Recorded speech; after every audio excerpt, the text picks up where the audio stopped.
Playing footsie. What's up, y'all? Mr. Unbreakable here again. Brought to you by Rises Lions with my main man, Rob Decker, the OG. Here to honored to have this man to share his testimony, dive a little bit deeper, and share his life and his situation. Thank you, sir. Yeah, thank you for having me. Or thank you for being here. It's a team thing, bro. It's a team thing. My life story and my testimony is what brought Rise to Lions to life. Through my testimony, I'm able to sit here today, and through that, I want to see other people have freedom and break free through a lot of the stuff that they've been through. So I'll jump into my story. My mom, and I'll start with my mom. So, because it actually starts way before I even got here. My mom was a troubled young woman, and she grew up in a household that maybe wasn't too kind to her. She had things that happened to her, which led to her eventually running away at a very young age. With that, my mom eventually got pregnant while she was out on her own at a very young age. And, first she was told she would never get pregnant. And then when she did, she was encouraged to have an abortion. So there's kind of like that spirit of rejection right out the gate, like being in the womb and it's already like, you don't belong here. You know what I'm saying? And of course my mom was like, no, I'm gonna have this kid, obviously, right? And 6 months after I was born, my mom met the man that I would call my dad. Over the next few years, this is dad. We had, my sister, she was my sister, right? Well, it was in kindergarten when I came home and I had a certificate or diploma that had his name on it, my name, his name, my name, his last name. And that's when my parents sat me down and informed me that I wasn't his biological son, And I truly believe leading up to that point, there were certain things, not to where I believed that I wasn't his son, but there were differences with interaction with my sister versus I. Right? There was definitely a difference and a separation there. What I will share is when I left that sit down, and I didn't come from a religious family, we were baptized Catholic and all, but we didn't engage in that. We didn't go to church. We weren't reading scripture, none of that stuff. I remember walking away from that and telling myself, it's okay, God is my Father. Over the next few years, I watched a lot of emotional abuse, violence, drug abuse, smoking, partying, cops coming over to the house, and my dad getting into it with the authorities. This is something that I absorbed at a very, very young age. When I was about 8, 9 years old, I was molested by a neighbor boy. His dad was friends with my dad, and so, due to the embarrassment, the shame, whatever it was, I couldn't bring that to my dad. Over the next few years, I continued to watch my parents' relationship disintegrate. I continued to watch how my sister got treated a little bit differently than me. By the time I was in high school, I fell in love, right? 14 years old, and I fell in love with my freshman girlfriend. And at this point, I hadn't used drugs, I hadn't drinking or any of that yet. I had a lot of stuff on my mind. Rewinding a little bit, my buddy John and I, we were cutters. So from a very young age, we would go hang out with each other and we'd cut our wrists. Coping mechanisms. Yeah, absolutely. And I know there was a lot of pain in my heart leading up to all this stuff. Well, this gentleman, it was my girlfriend's dad's best friend. He was supposed to be keeping an eye on us, right? Instead, he bought us alcohol. And I watched this man take advantage of my girlfriend. And I think that just started me on this treacherous path, because two things happened that night. Like, I felt totally violated. Not, he didn't do anything to me, but what I witnessed, especially the way I felt about her. But then I also drank for the first time and got extremely intoxicated. And what I realized was that I could be free from my pains for quite some time. The attachments that they had, according to the traumas and the drinking as well. Absolutely. Yeah. And so I didn't mind bearing all that kind of stuff. So at 14, 15 years old, like, I enjoyed drinking. But shortly after that, it marijuana, and then the shrooms, and then the acid, and eventually down the road came cocaine. But it was just like, I just wanted to be checked out. A lot of times, I got through high school barely. I didn't even graduate. I got my GED, but even when I was there, the rebellion, the not really going to class, ultimately I dropped out of high school for the most part. I tried to squeeze it out just so I could go hang out with my friends and stuff. But I even put myself in compromised situations. We got intoxicated one time, my friends and I, and we snuck into the drive-ins, and I was in the trunk, and pop out of the trunk, and we're creating all this chaos because we think we're cool and we're funny, right? Well, the guy next to us didn't like our behavior, and the dude pops open the trunk of his car and pulls a shotgun out on me. And I just remember walking up to him and telling him to put it to my chest. I dare you to do it, man. I dare you to do it. One, that was the alcohol. But the other was just like, that was kind of the path that I was on of recklessness. Mm-hmm.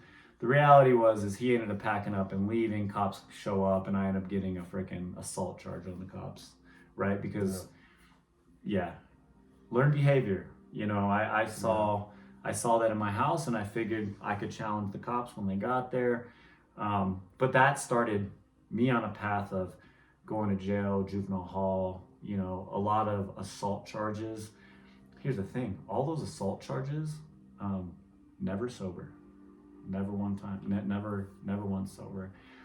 My 20s, I continued down the path of drinking and using, stealing from every company I work for, like having a girlfriend, but having a bunch on the side. And, that was the path.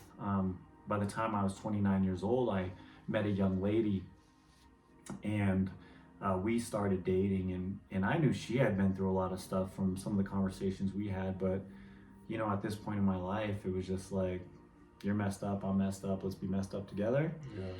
Well, it just led to a point where she eventually accused me of rape and attempted murder.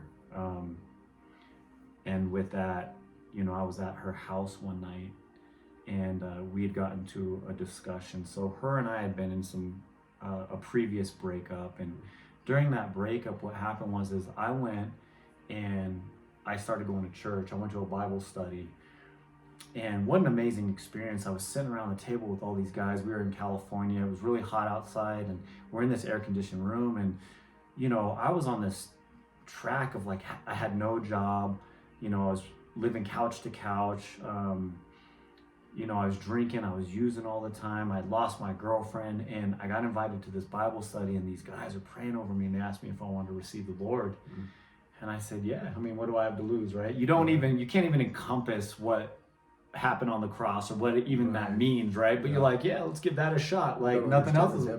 You like, and in that, I just remember I started shaking really bad. But I wasn't afraid of anything. I wasn't cold, and then I start breaking out in sweat, man. Mm-hmm. And all of a sudden it was just, and I just felt so amazing. Well, what happened when her and I broke up is that she got encouraged to get into escorting. So when I was growing up, there was Craigslist, and you could do all that kind of stuff. Well, that's what she chose. That was the path that she chose. And then when I found out about it, and I just got my Jesus card and threw on my cape, and and I deeply cared about the young lady. I tried to walk back into her life to pull her out of that lifestyle. Yeah. And so when I was at her apartment that one night, things took place, conversations took place, and she didn't like that conversation. And so I went downstairs to rest it off. And that's when I woke up to a banging at the door, and it was the cops. And she came downstairs and I asked what happened. And she said, I called the cops and told them that you raped me and tried to kill me. And, when I was very young, I was told I was going to be dead or in prison by the time I was 30. Yeah. This took place 8 days after my 29th birthday. I have the police at the door, and I have a window that I could jump out of. I'll be dead or in prison Right. by the time I'm 30. And I opted for death. I wasn't going to go to prison for something I didn't do. And so in the midst of all the chaos and the betrayal and the, fear and confusion, I chose to jump headfirst out of a third-story loft window with the intention of breaking my neck and killing myself. What happened, though, is I clipped an awning, changed my fall, severed my spine, collapsed my lung, broke both of my arms, and ended up in the hospital for a 10-hour surgery. After I woke up from that, cops came in, they arrested me, they shackled me, they considered me a flight risk. One, I don't fly well, obviously. Right, flying's not my jam. But I couldn't walk. There was no walking. It was almost like insult to injury in a way, kicking a dead horse in a sense. Yeah. They shackled me to the bed and put 24-hour surveillance on me. So during that, I have these cops coming in and out and watching me. They're babysitting this broken guy. And I just had to take it back to God. And I remember just laying there in bed, and here's the thing, man. I'm on morphine, Dilaudid. I have, a cast. I have an external fixator. I have a, back brace. I got pain medication coming out of my neck. You're all, stickered up, so they can check out your heart rate. And man, I went through a 10. I was trashed, man. I was completely trashed. And I just remember talking to this cop, and he was giving it to me, and he was just telling me what the black men in prison were gonna do to me. So the young woman was of color, right? And she had a nicer tan than I did. And he knew that, and he was telling me what was going to happen to me in prison, and how bad of a person I was. And I started to break down crying, and I was like, I've done a lot of dumb stuff in my life, sir, but that's just not it right there. Right. I just would never. I love that girl. I cared about that girl. And as I break down crying, a nurse comes in because my blood pressure's going up. Through that transfusion, I lost so much blood, or that surgery. Right.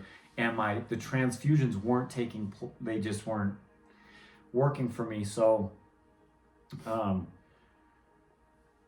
in the middle of all this grilling and stuff, she walks in, and I'm crying, and she's like, I need you to calm down. I can't have your heart rate up like that. And as she's turning away, here comes the young lady in a disguise with her sister holding paperwork. And all of a sudden there was a shift in this cop, and he's just like, is that who I think that is? I'm like, yes, sir. And he goes, well, that just doesn't make sense at all. Yeah. And he escorted her out, and that was the last time I ever saw her. Later on that night, I was laying in bed all trashed, and you have the chaos. So you have the cops sitting there, you have the chaos of the hospital, the lights, the noises, the nurses, the doctors, the machines that are pumping oxygen and medication, and and I laid there and I asked the Lord, I said, what happens from here? And all of a sudden I got this calming peace that came over me, and I hear this with clarity: the charges will be dropped, your bills will be paid, and you will walk again. Goosebumps.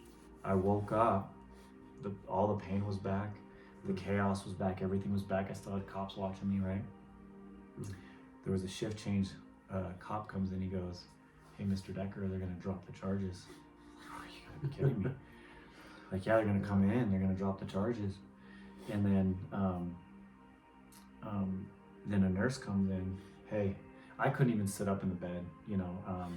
I was in too much pain. I couldn't use my left leg. I couldn't sit up without being in immense amounts of pain. And the nurse is like, you know, brought in the neurosurgeon, and he's like, well, we're going to perform another surgery. They performed the other surgery, and what happened was I was able to sit up on the bed, and I was so ecstatic. The nurse comes in and she gets me up, and you know, I'm resting for a couple days after another major surgery, and I'm able to stand on my feet, and I start dragging my foot. I couldn't walk, but I could drag my foot. And through the excitement of being able to drag my foot, I ran into the wall. Like, cause I basically just took off. I'm like, I ran and I hit the wall and got her all scared. But, you know, and by that time I had, you know, gotten the cuffs taken off me. They had dropped the charges. So, you know, when you're in the hospital and you're under arrest, like, you cannot have visitors because you're arrested, right? You don't get that luxury. The first person to come visit me was my mom, and she saw the amount of pain I was in. And my mom and I had a very rough relationship leading up to this. You know, my mom was troubled, been through a lot, you know, and now she sees her son jumping headfirst out of windows and trying to take his life. And, you know, I know that she struggled with a lot of stuff. And the moment I realized how much my mom loved me was when she came up to me and said, I'm sorry, son, I wish everything had ended for you that day. And I took that as love, because she didn't want me to be in pain anymore. She didn't want me to suffer anymore. And that's how I received that. I didn't think she really wanted me dead. She just didn't want me in pain. And she probably didn't want the pain of having to go through this with me. You know, and I'm sure I was a reflection of a lot of the stuff that she had been through too. It's powerful you can say that like that. Yeah, well, I mean, my heart was completely open to all of it, you know. Even when I was laying in the bed and I was talking to God, I'm like, you know, he really pressed on my heart, you know, one of the first steps of healing is forgiveness. And you have to forgive the young lady that falsely accused you of these things.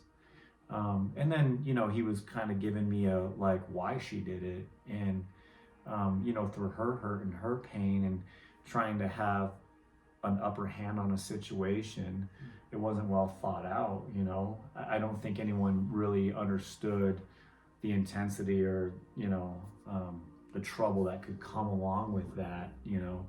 And, you know, so I forgave her. You know, shortly after that, I moved in with my mom, and my mom was, you know, doing her best to take care of this almost 30-year-old man that's broken to pieces. And I remember she came home one day and, you know, she walked to the door and I just broke down crying. You know, I was just like, you know, Mom, thank you. I love you. Thank you for being my mom. You know, and in that moment we sat down and she started telling me about her childhood, all the things that led up to our relationship today, who she was. And my heart just broke for everything that she had been through. And so instead of putting my mom on this pedal, like, you're my mom, you're supposed to take care of me, like, I saw her almost as an equal of like, man, you've been through just as much trauma as I have. And I forgive you for the things you didn't know and how to raise me. Like, and then she goes off to tell me about my dad who raised me and the things he had been through. And so then I had to forgive her, and then I had to forgive him. But all that did was push me forward in my own healing, because I believe that a lot of the my trauma and self-medicating and confusion came from, you know, those relationships with my parents as kids. And the reality was they were kids. They were kids trying to raise kids through their own trauma and drama and all that kind of stuff. And so, you know, shortly after that, I started getting back into the gym and started working out. And, you know, I knew that there was rhyme and reason and purpose for my life. But the next 4 years was very, very hard. You know, after being told that I would never walk again, in the event that I did, I'd be fully medicated. I'd be on disability for the rest of my life. I wouldn't work a full-time job. And I had an opportunity to start working out again. And I noticed as I started getting stronger, like I didn't need the pain meds as much anymore. And don't get me wrong, like I was still drinking, you know, I was still finding ways to use. I was abusing those pain pills, you know, oxys and perks and all this kind of, like, you're just abusing it. And you know, but I started working out again, and I started building up again. And in the meantime, like, I'm going to church, I'm reading scriptures, you know, I'm praying to God. And you know, I remember going to see my neurosurgeon, and he looks at me, he's like, what are you doing? Like, you know, when I jumped out of that window, I was 215 pounds of solid muscle. Right. I was running HGH, and I was a bodybuilder, right? And in 3 weeks of being in that hospital, 155, 160. My body completely atrophied. When they had the physical therapist come in to check on me, so when I first went in there, they had like this blood pressure monitor that they tried to put around my leg, but my leg was too big, so they opted for the arm. But by week 3, she was using the arm one for my leg. Oh, gosh. Yeah, I completely atrophied in the hospital. So that's how my neurosurgeon saw me, right? And so when I start showing up and like I'm packing on the meat again, he's just like, what are you doing? I'm like, dude, I'm loving Jesus and going to the gym. I mean, he was pretty amazed by all that. And you know, I kept pushing on, but I was still struggling with my childhood. I was still struggling with my self-worth and my identity. You know, I was living in my buddy's garage, and I love them and his family for taking care of me. But I didn't have nothing, man. I didn't have a license. I was living off of disability money. I was living in a garage, you know, and I was like, that was my worth, you know, and I was struggling with that. Well, I met my girlfriend, wife to be, and for the first 9 months of our relationship, you know, what she saw was the struggle with alcohol. And one of the first nights we went out, I bought a pitcher of beer, and she was like, I don't want any. I was like, yeah, that's cool, because that's all for me. You know what I'm saying? We're just getting the party started. We're pre-gaming, girl, you know, like, and, you know, she's like, I don't like that. And the reality is up to that point, I kept praying to God, like, you've pulled me through so much, but I just can't let this go. And I need your help with that. And, you know, here it came. Here, I didn't know what it looked like, but this young girl who I was falling in love with didn't like what I was doing. And after 9 months, I got behind the wheel of her car. She had just graduated San Jose State University. She started a new job. I just found out I got a hernia. So I'm working out all the time, like, and then my identity's going back into my body, right? Oh, look at me, like pumping myself up, like, you know, the ego's being filled, right? Well, when I got a hernia, that hurt my pride and my ego and all that kind of stuff. I'm like, oh, I can't work out again. Like, my focus shifted on like my looks and all that kind of stuff. Yeah, man. And I went and I got drunk, and I drove Alyssa's car, and I ended up crashing into a house, running from the scene of the crime, and falling into a creek and hiding under a house, and, you know, begging with God, like, bail me out of this situation, like. And the reality was this is, you know, what he did on the house. And again, you know, just like in the hospital where I was so medicated, and the amount of clarity that was given to me, it was another clarity moment where he basically painted this picture, created this movie of like, this is what I've done for you in the last 4 years. I've loved you, I've been with you, I've helped build you back up, like, I've carried you big time. I've carried you big time. And here I am, kind of just abusing his grace, right? And in that moment, my heart broke, because I realized how much he loved me and how good he was to me. And I said, you know, Lord, you're a just God, and I deserve to suffer consequences. So if that's my fate, that's my fate. But let's make a deal. Right. But if, right, like the foxhole prayer, right? But if this is your will for my life, I will never pick up the bottle again. I won't do drugs. And we were contemplating moving to Southern California to be with my wife's family. I will move to Southern California. I'll find a new job, and I will marry that woman, if that's your will for my life. Long story short, in that situation is that I saw 6 days of community service. God had so much grace in my life that when the cops went to the car to find the alcohol, that it was in the trunk. It wasn't even the car. So basically, I just got in trouble for leaving the scene of the crime. And there was God's grace again, you know.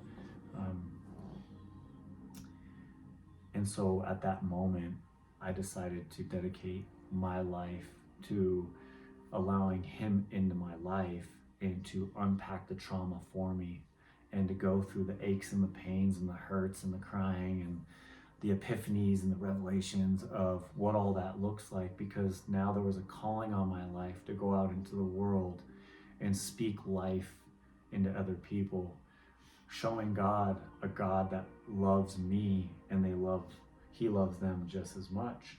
And so I got back into personal training and fitness, and you know, one thing led to another, and then all of a sudden it's like addiction recovery, mental health, and you know, and that's where the push has been. You know, we ended up moving out to Colorado Springs, and you know, these opportunities just started falling on my lap of where I could help people. And that's what brings us here today with having an unbreakable message, because the reality is we were broken. We were broken hardcore, and we got built up, and now there's not much that can really happen to us that will break us because our faith is so strong. And the grace of God that is poured upon us, that we have no other option. I mean, it seems like we have no other option but to give back again and again and again. Yeah.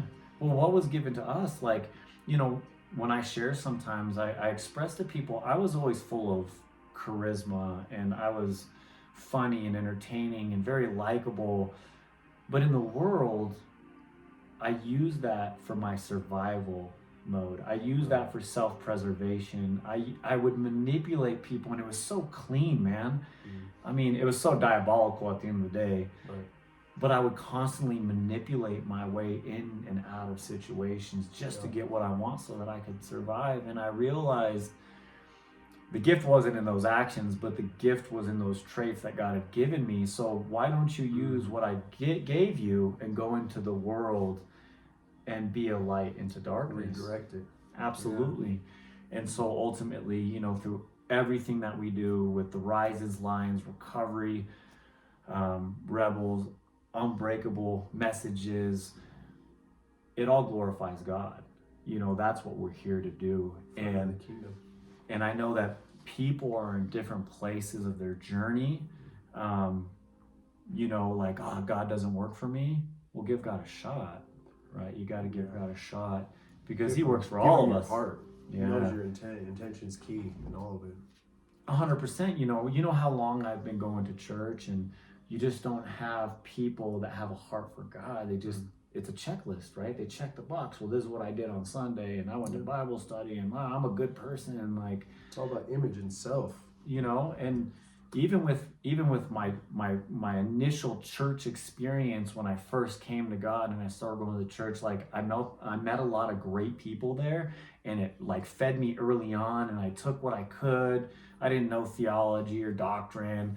I just saw a bunch of people that had fun and loved each other and talked about Jesus. I'm like, let's go.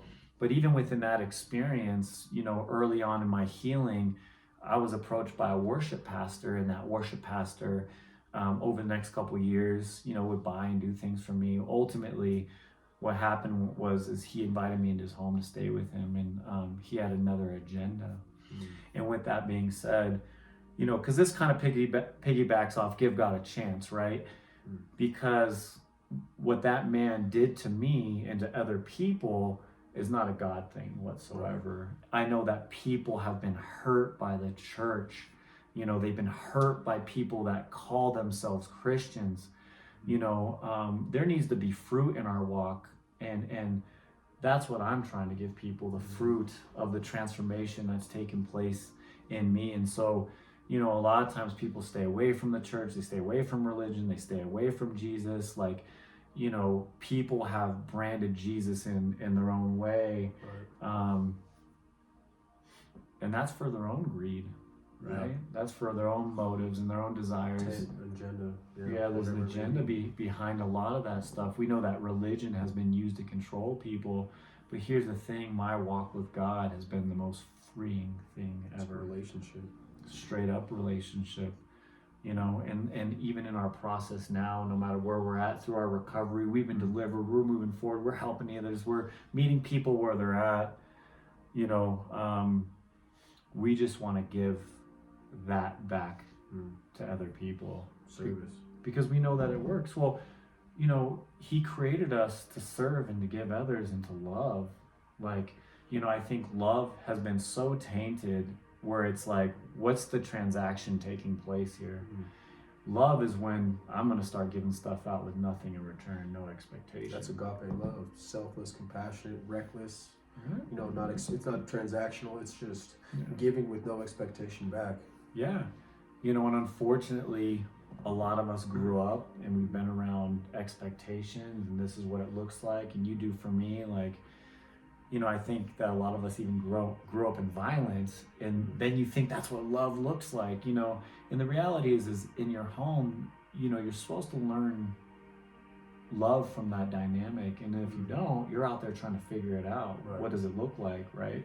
And then we're impacted by so many other things, and you know, so, you know, our goal, you know, in all this is to really, you know, show the love of God to other people, because there's so many people hurting. There's people that are seeking recovery, in recovery. They've been through so much trauma. And I can tell you this, someone that's walked through it, you can be healed. And in your healing, you're going to be refined. And things are going to be dug out of you that you didn't even realize were there. But it's only for your good. And that's what gives you strength. You're going to go to places you might not want to be, you know, like in that garage. You know, I remember being in the hole in prison, and he got my full attention at that point. You know what I mean? It's not where I wanted to be, but, you know, he wanted the focus on him. You know what I mean? He wanted your heart. He wanted, you know, you and him time, some isolation. So things happen for you, not to you, you know, and everything. It's not where you want to be, but it's where you have to be, because he knows, you know, he's trying to change your character, because he's trying to give you a purpose, and that's love. 100%. You know, it's, yeah. You know, when I was laying there on the ground in a big old lump of whatever, you know, I'm fully confident that God could have spared me from that situation. He could have healed me. He could have not let my back get broken. He could have let me die, like whatever the case may be. But there was nothing to be gained in any of that, right? He was like, I'm going to spend some one-on-one time with you, and we're going to develop a relationship. And that's what living in the garage did. It was like there was a lot of time. And even when I was unpacking so much stuff in my life, like I ran to the bottle, and I ran to the pills, and I ran to the drugs. It was what was comfortable. It's what you knew. Yeah. Yeah. But I still had to address it. And over time, it was like, you know, all that had to come to an end. You know, again, most people don't have an experience of like, boom, it's done, right? It's a process for a lot of people. And again, we want to meet people there, but we also don't want people to justify and validate. And, you know, one of the goals is to not victimize ourselves, but to see victory on the other side of it. It's the biggest thing I see from your story, man. You're not a victim to anything that happened to you. You know what I mean? That's a beautiful thing. Well, thank you. Yeah. Well, I'm grateful for all my experiences, because now I get to use those experiences to give back and sit across from someone and say, yeah, I understand. I completely get that. Yeah. You know, you can read it out of a book, you know, but I've lived it. It. And a lot of us have lived it. You know, there's certain dude, I've never spent 11 years in prison. Yeah. You know what I'm saying? My prison was here. Right. You know? Sometimes, which is the worst prison of them all. You know what I mean? Yeah. But still, yeah, everyone's got their journey. And I know I've been to certain places that I wish I wouldn't have been, but I realize I look back now and I'm able to help people that I never would have been able to help before. And, you know, meeting people like you, you know, never would have happened. So, man, I'm grateful, brother. Thank you, man. Love you, man. Thank you, guys. God bless you guys. God bless you. Oh. Ooh-wee.